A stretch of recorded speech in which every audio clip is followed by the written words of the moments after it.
ये धरती पे किसी देश में वक्फ बोर्ड नहीं है, सिर्फ भारत में है। किसी भी इस्लामिक देश में वक्फ बोर्ड नहीं है।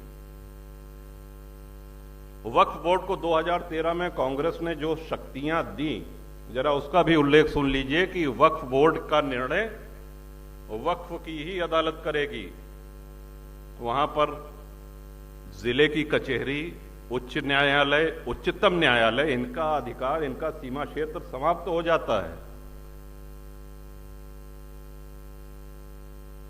और वक्फ बोर्ड आपको एक नोटिस उसने दिया कि साहब ये संपत्ति वक्फ की है, अगर आपको आपत्ति करना है तो उनका प्रदेश में एक कार्यालय है, वहां जाके आप आपत्ति कर सकते हैं।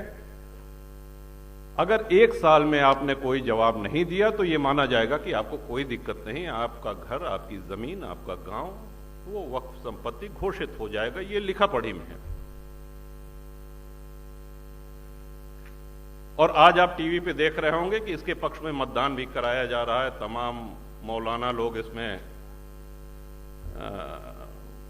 मोबाइल के माध्यम से मतदान हो रहा है। इसमें हम सबको मुखर होना चाहिए, क्योंकि राष्ट्र रक्षा का दायित्व तो सिर्फ राजनेताओं का नहीं है।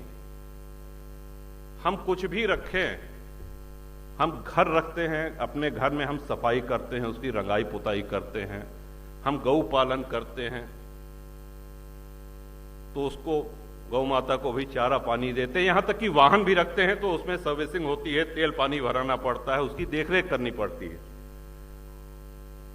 आज हमारे नेता अगर ये कठिन निर्णय ले रहे हैं तो उनको प्रोत्साहित करने की आप सबको आवश्यकता है, हम सब लोगों को आवश्यकता है। ये राष्ट्र हित है।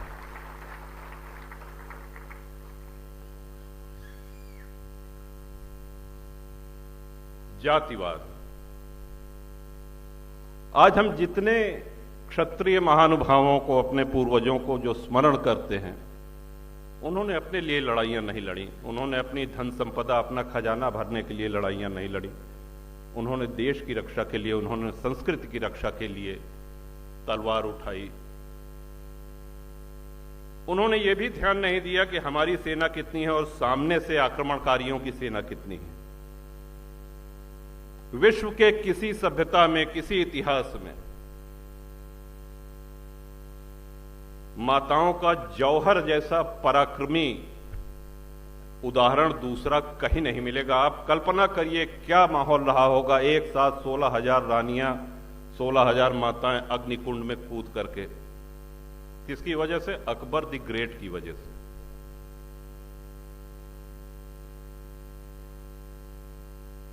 और आज शिक्षा हमको और सुलभ हो गई है। आज ये सब सारी जानकारियां हमको नेट पे उपलब्ध हैं। हमको मुखर होने की आवश्यकता है। पहले हम ये कह सकते थे कि साहब हम कोई राजनेता नहीं है, अगर हम बयान देंगे तो पत्रकार छापेंगे नहीं, छपेगा नहीं, सुनेगा नहीं कोई, कौन पढ़ेगा। लेकिन आज सोशल मीडिया पे तमाम संचार के ऐसे माध्यम हैं जिसमें आप लिख करके, बोल करके अपनी उपस्थिति मजबूती से दर्ज करा सकते हैं। आज आप उन लोगों को प्रोत्साहन दे सकते हैं जो लोग राष्ट्र हित में, धर्म हित में निर्णय ले रहे हैं, बड़े निर्णय ले रहे हैं। देश का बंटवारा धर्म के आधार पर हुआ था। हिंदुओं ने कभी नहीं कहा कि हम मुसलमान के साथ नहीं रह सकते, मुसलमानों ने कहा कि हम हिंदू के साथ नहीं रह सकते, अलग मुस्लिम राष्ट्र चाहिए। पूर्वी पश्चिमी पाकिस्तान बना, सभी लोग जानते हैं। लेकिन उस समय एक चिंता व्यक्त की गई, और जो कि बड़ी जायज चिंता थी, और उस चिंता को व्यक्त करने वाले पहले नेता आदरणीय सरदार पटेल थे, जिन्होंने कहा कि इन देशों में जो अल्पसंख्यक,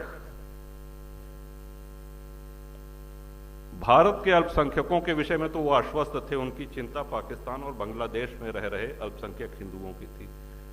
तो जब ये बात आई तो उसके बाद एक नेहरू लियाकत पैक्ट हुआ।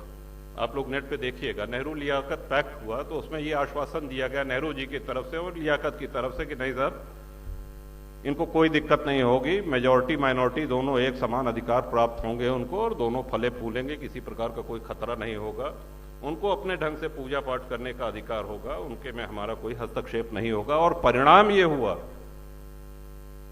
कि बंटवारा के समय 23% हिंदू पाकिस्तान में आज घट करके 1% रह गया है। जात पूछ के हिंसा नहीं हो रही है वहां पे। सोमनाथ जी का उदाहरण तो बहुत पुराना हो गया। अभी कुछ वर्ष पहले अक्षरधाम पे जो आतंकी हमला हुआ था, आप लोगों को स्मरण है? और नया उदाहरण दें,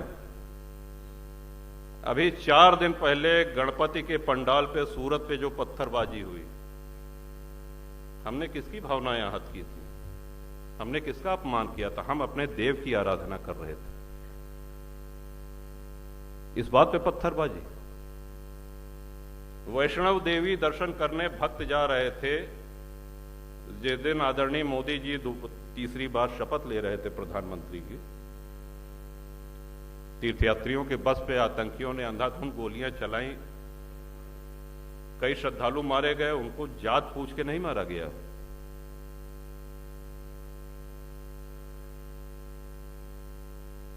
उनके लिए भारत का विध्वंस ये एजेंडा है। और हमारा एक निवेदन, हमारी एक बात बिल्कुल समझ लीजिए कि हमसे ज्यादा सेक्युलर कोई हो ही नहीं सकता।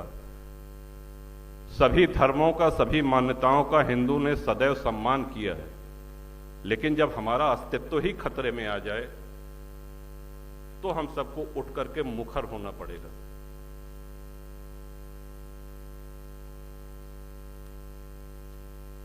कितने कितने उदाहरण आपको दें।